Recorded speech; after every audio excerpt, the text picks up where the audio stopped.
Hello YouTube.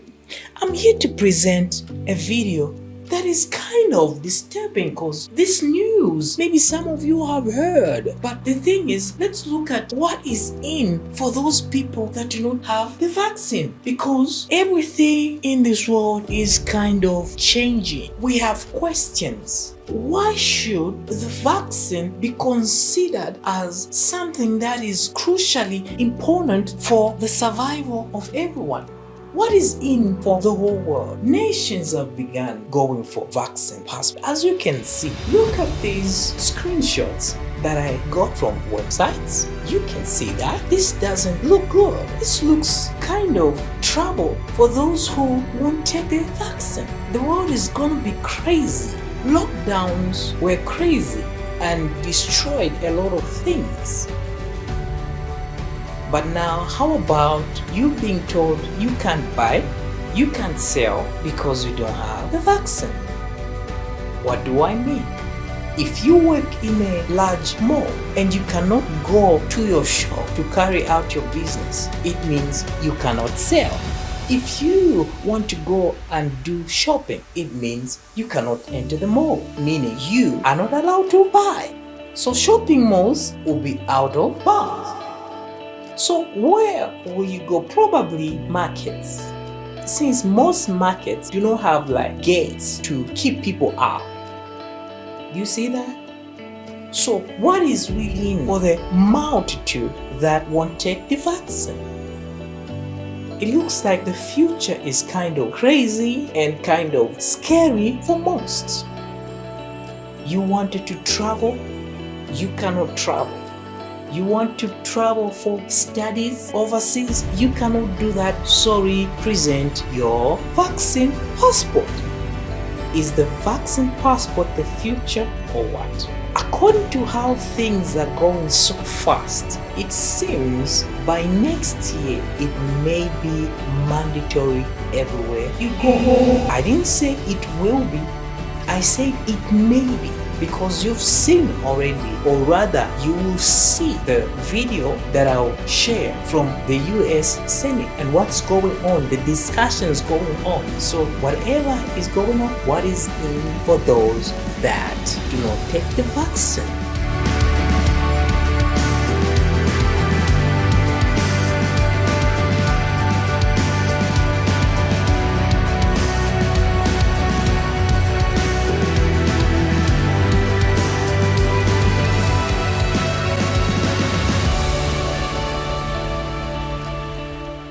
Thank you, Mr. Chairman. I call up Cruz First Degree 2.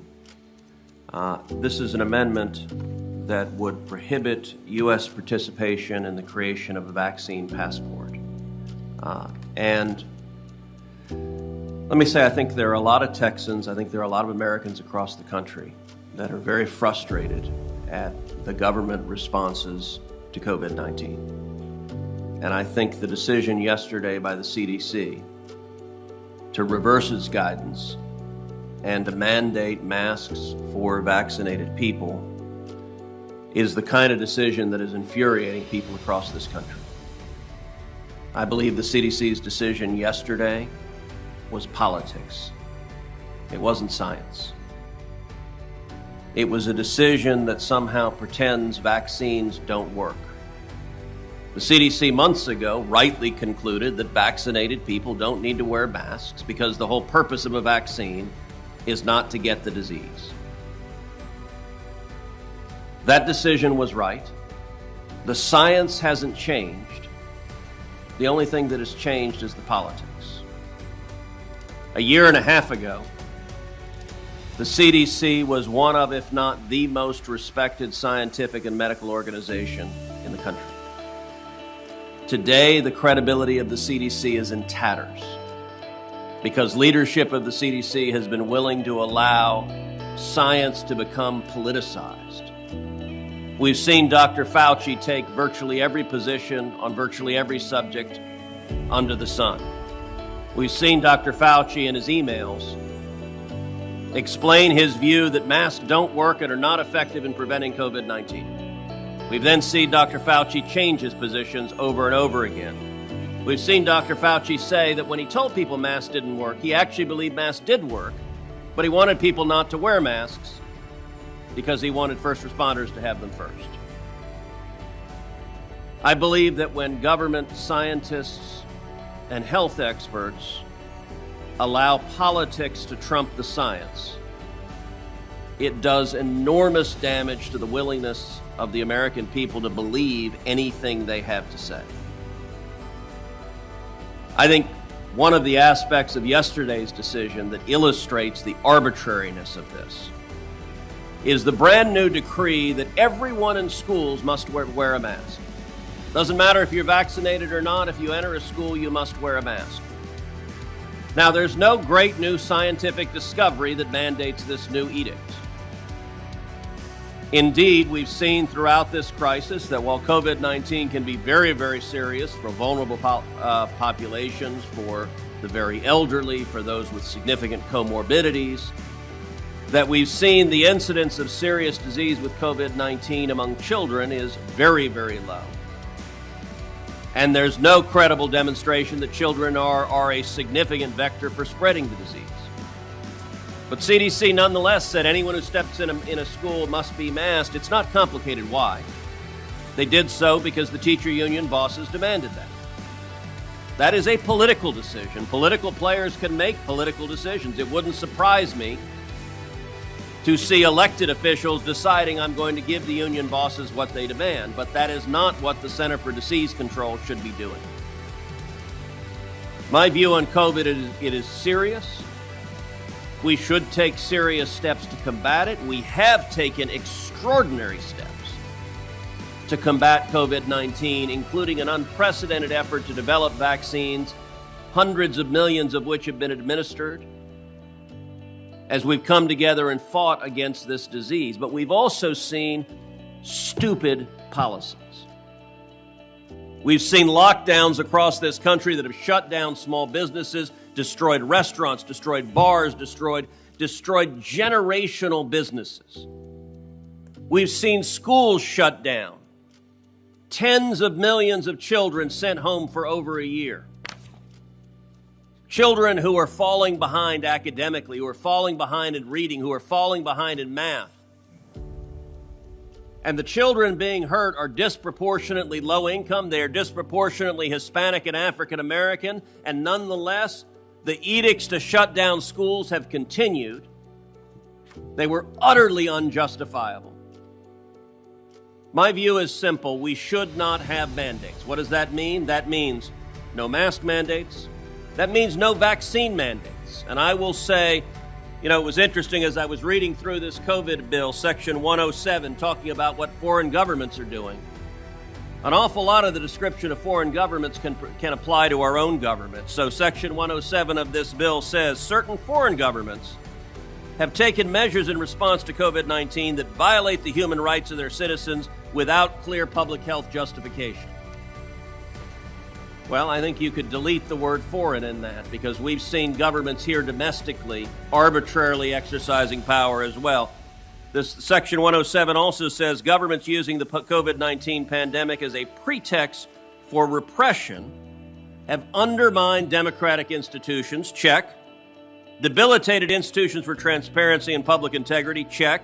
Quashed legitimate dissent. I might remind you that Anthony Fauci in those emails asked Facebook to silence anyone who said anything different than the government directive on speech, including if you suggested the origin of the Wuhan virus was actually in Wuhan, China, in a Chinese government lab. And Facebook willingly complied, censored that view. You're not allowed to have that view that this escaped from the government lab. Then, miraculously, a couple of months ago, the administration was forced to recognize, there's actually very significant evidence that the Wuhan virus escaped from a Chinese government lab in Wuhan, and beyond that it may well have been developed with government research with American taxpayer funding on gain-of-function research.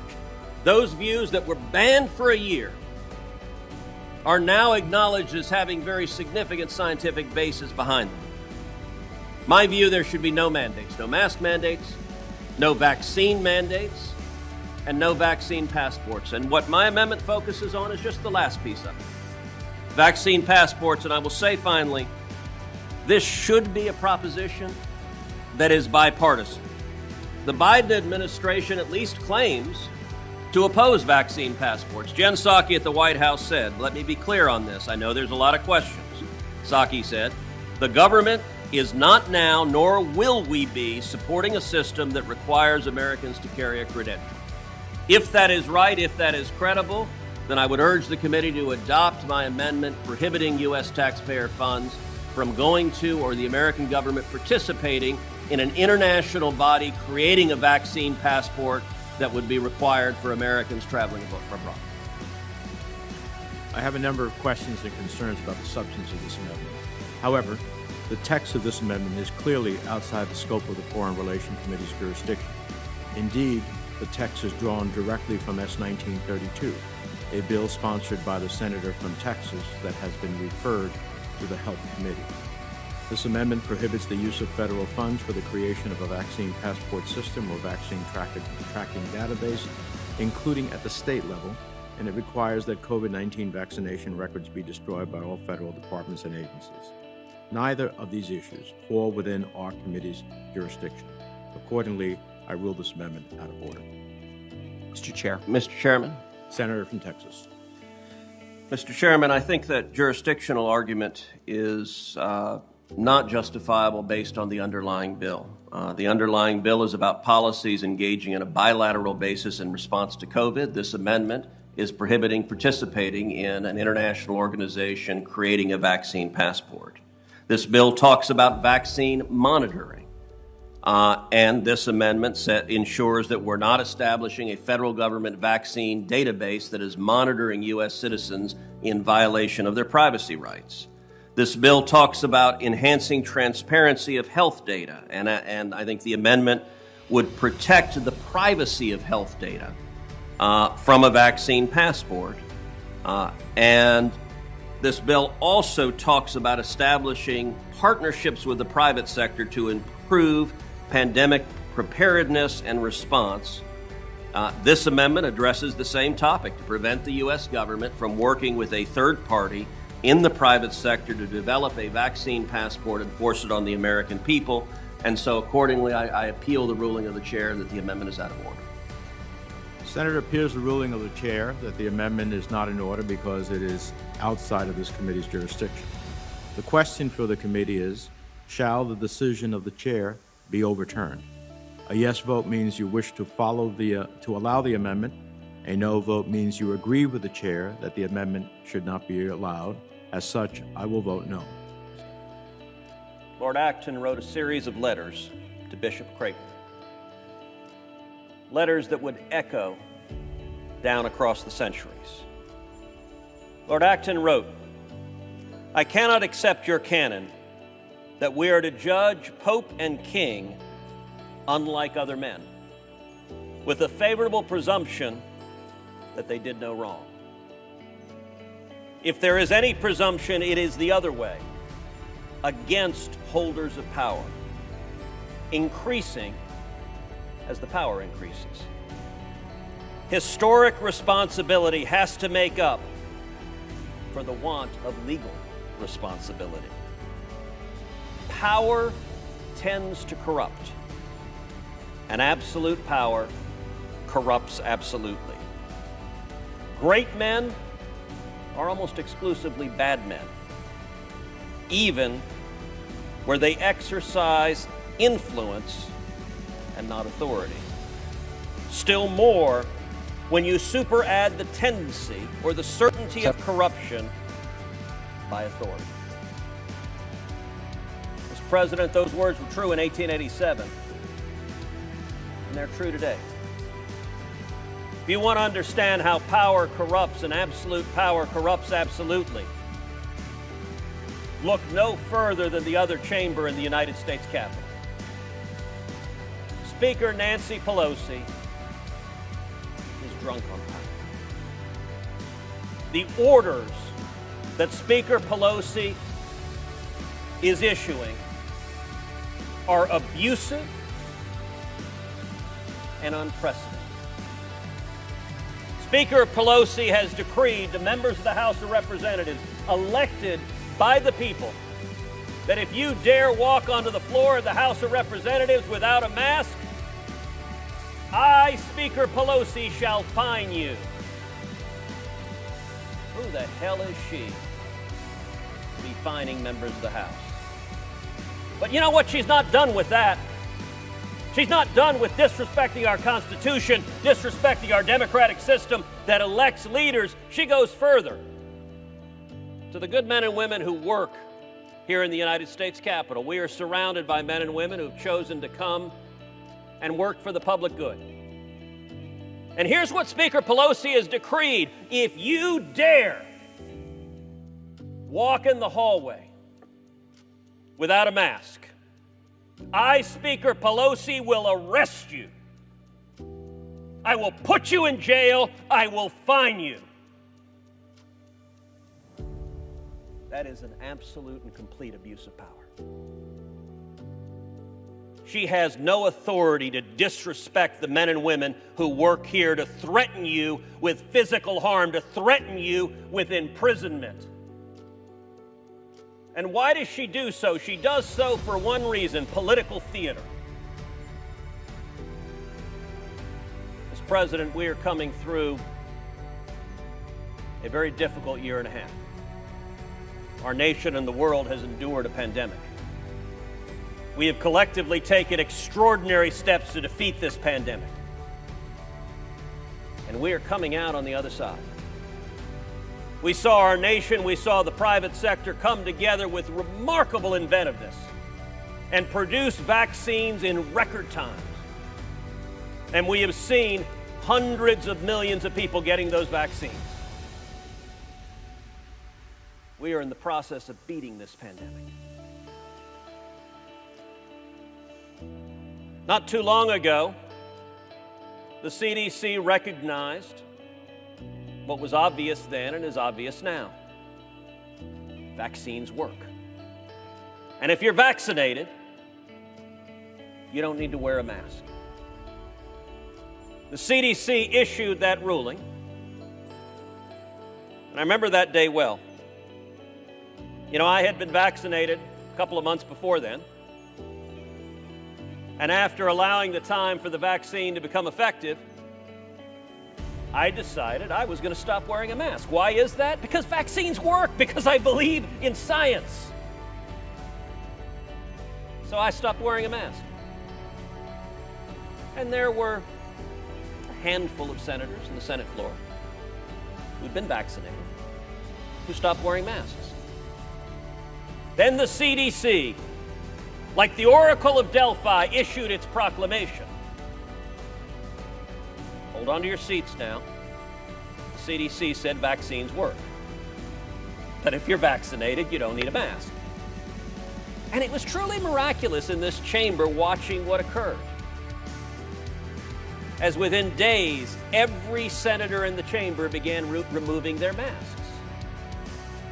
One after the other, not just Republicans, Democrats too. We all had our masks off. Mr. President, I ask you, the day before the Oracle of Fauci spoke,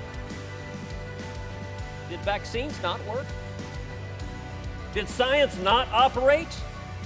No, it was obvious then, and it was obvious on the day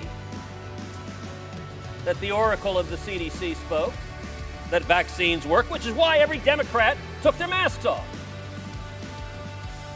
But fast forward to this week. The CDC issues a new proclamation. Apparently, according to the CDC, vaccines don't work anymore. That science thing, inoperative. We got more important things to worry about, like politics.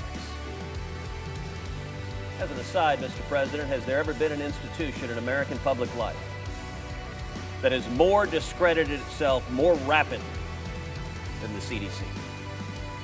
A year and a half ago, the CDC was one of the most respected medical and scientific organizations on the face of the planet. Today, the CDC has willingly allowed itself to be politicized, to behave as an arm of the DNC. And their credibility is in tatters. It is a joke. We have seen the emails from Dr. Fauci where he said in the midst of the pandemic, masks don't work, they're not effective, people shouldn't use them. Then we saw him say, oh, no, masks work, but I lied to the American people when I said they didn't work because I didn't want them to wear masks because I wanted first responders to get them. Now pause for a second and think, what the heck is a scientific leader doing lying to the American people supposedly for our own good? The willingness to twist facts to meet political expediency has been stunning. The CDC's ruling this week is not accompanied by any data. They did not roll out studies. They did not roll out facts. They did not say suddenly vaccines aren't working. Instead, they just said, trust us. We have double super secret studies that we're not going to tell you based on double secret super data that we're not going to show you. But trust us because we behave like political hacks and obey us anyway. And by the way, the CDC plays an interesting little game. CDC says, these are recommendations. These are just recommendations. And then their faithful little foot soldiers, the Democratic office holders, come in and make those recommendations mandates. There's no one more willing to do so than Speaker Pelosi. And then, by the way, the local government Democrats that mandate you must obey the CDC, they throw their hands up and say, hey, we're just following the CDC. And the CDC says, hey, we're just making recommendations, and no one's accountable for anything. This makes no sense.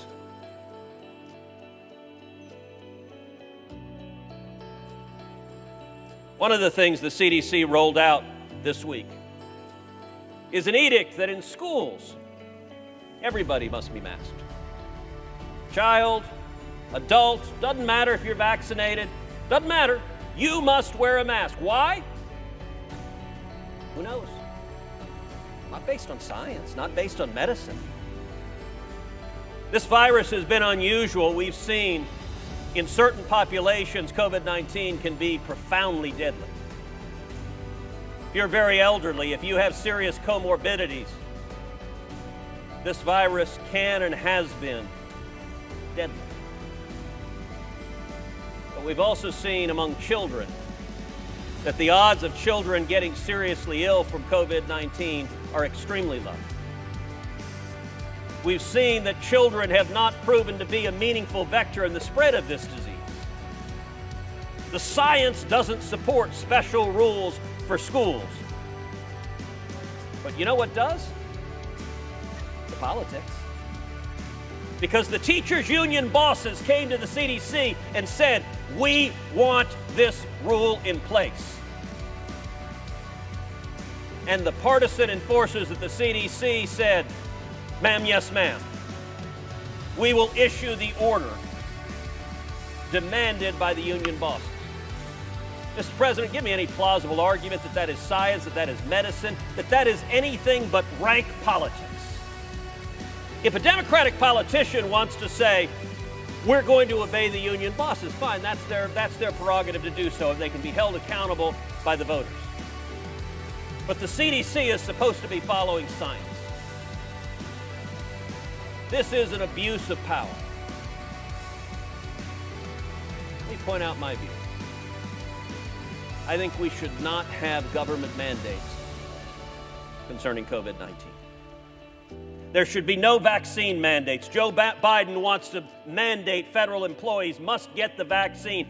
Who the heck is the federal government to tell people they must stick a needle in their arm and inject themselves with a vaccine? We should have no vaccine mandates. We should have no mask mandates. We should have no vaccine passports. And let me be clear. I'm someone who believes in vaccines. I've been vaccinated. Heidi's been vaccinated. My parents have been vaccinated. Heidi's parents have been vaccinated. But I also believe in individual choice. I believe in freedom. I believe in responsibility. It's your choice if you want to get vaccinated. It's not some drunk on power Democrat in Washington's choice to force you to do it. Doesn't anyone in the Democratic Party believe in medical autonomy? Doesn't anyone in the Democratic Party believe in medical privacy? Or are you so willing to exert power that it doesn't matter what the people say? You know, one of the great ironies of the CDC's order, it will decrease the rate of vaccination in the United States. The CDC is telling America, hey, this vaccine stuff doesn't work very well. Because, you know, if you get a vaccine, doesn't matter, you got to put the same mask on, you got to behave exactly the same. When the CDC rightly said, if you're vaccinated, take your mask off. It encouraged people to get vaccinated. Hey, I want to take my mask off. Hey, I want to live my life. I want to go back to doing things that I like to do. Let me point out one particularly ridiculous argument. This week, one of the commentators on one of the news networks said anyone, and I'm paraphrasing here, but I'm paraphrasing pretty closely, anyone who isn't vaccinated is arrogant and rude and inconsiderate. I want to point out how imbecilic that argument is. So let's go back to this thing called science, which actually works. So here's the science. If you've been vaccinated, the odds of your getting COVID-19 are exceptionally low, depending on which vaccine you got. The percentages vary, but let's say on the order of 3 to 5%. And even if you do get COVID-19, the odds of your getting a serious case of COVID-19, a case of COVID-19 resulting in hospitalization or death, are extremely low. This vaccine has been very, very successful. You understand that basic fact, then the next fact follows from it. If someone is unvaccinated and has COVID, they are little to no threat to someone who is vaccinated. If you've gotten your vaccine, you ought to be fine. The odds are very low that you're at jeopardy. Now, could someone who's unvaccinated give COVID to someone else who's unvaccinated? Absolutely. That's a very real risk. That's why we're encouraging people to get vaccinated. But you know what? The person who's unvaccinated, it's their damn choice. We don't have to be a nanny state making decisions for everybody else. I got to tell you, in my family, my dad didn't want to get vaccinated. My father, like the presiding officer right now, is a pastor. My dad is 82. When I got vaccinated, I called him. I said, Dad, I want you to get vaccinated. He said, no, I don't want to. I don't trust it. It's new. I don't know. I don't want to. I spent about a month trying to convince my dad to get vaccinated. My father can be pretty stubborn. I know that's hard to believe. For those of y'all who know my dad, you know exactly that is the case. But ultimately, I told my dad, I said, look, you've been largely staying home during this pandemic. You want to get out. You want to be preaching in churches again. You want to be traveling. You want to be with people. Get the vaccine and you'll have the freedom to go do that. And you know what? He did. And he did. He's now back in the pulpit. He's back preaching. He has freedom again. That was his choice. Why don't Democrats believe in individual choice anymore? Why did Democrats believe they could abuse power? And let me be clear, Nancy Pelosi is telling someone who is an employee of the House, if you're vaccinated and you don't wear your mask, she will arrest you and throw you in jail. How dare she? That is an abuse of power. And I'll tell you, the American people are watching this political theater play out in Washington, and they understand what's coming next. They understand the same CDC that said, even though there's no science to back it up, even though there's no data to back it up, because the teachers' union bosses want masks for everyone in schools, will decree it. They understand the risk of what's coming next is that authoritarian statist Democrats will order more shutdowns. We'll order businesses shut down. We'll order schools shut down. We'll order churches shut down. We look at the past year and a half, few things are clearer than the shutdowns were a catastrophic mistake. the politicians that ordered the shutdowns committed a catastrophic mistake. They destroyed millions of small businesses, restaurants, bars, stores, gone out of business. You look at great cities like New York City that became practically a wasteland. You look at something like Broadway, you think of all the actors and actresses, all of the writers and musicians, all of the sound and lighting engineers, all the carpenters, everyone who worked in Broadway. With the dictatorial flick of a pen, their jobs were destroyed. And the American people are watching Democrats and recognize they're ready to do that again. For people who go to church, we've seen Democratic office holders discriminate against churches and say worshiping God in church is a public health medicine. We've also seen the hypocrisy of the so-called experts saying, if you go outside and march and chant Black Lives Matter, zero risk of COVID transmission. Perfectly safe. If you go to church and sing hallelujah, oh my God, everyone's going to die. People understand the hypocrisy of that. This virus isn't political. I recognize perhaps you could tongue-in-cheek make an argument that since it originated in Wuhan, China, maybe it's a communist. But the last I checked, viruses don't have political views. You know who does have political views? Politicians who are interested in their own power and want to convey a narrative, regardless of the fact. What Speaker Pelosi is doing is wrong. What the CDC is doing, corrupting science with politics, is wrong. And it's time for the United States Senate and the United States House to stand on the side of the American people, to stand on the side of freedom, and to say it's your choice to go to work, to go to school, to go to church, to live your life free of Lord Acton's abuse of absolute power. I yield the floor. The CDC announced that vaccinated people can carry the virus with them and they can easily spread the virus to others. As the CDC conceded, quote, breakthrough infections may be as transmissible as unvaccinated cases.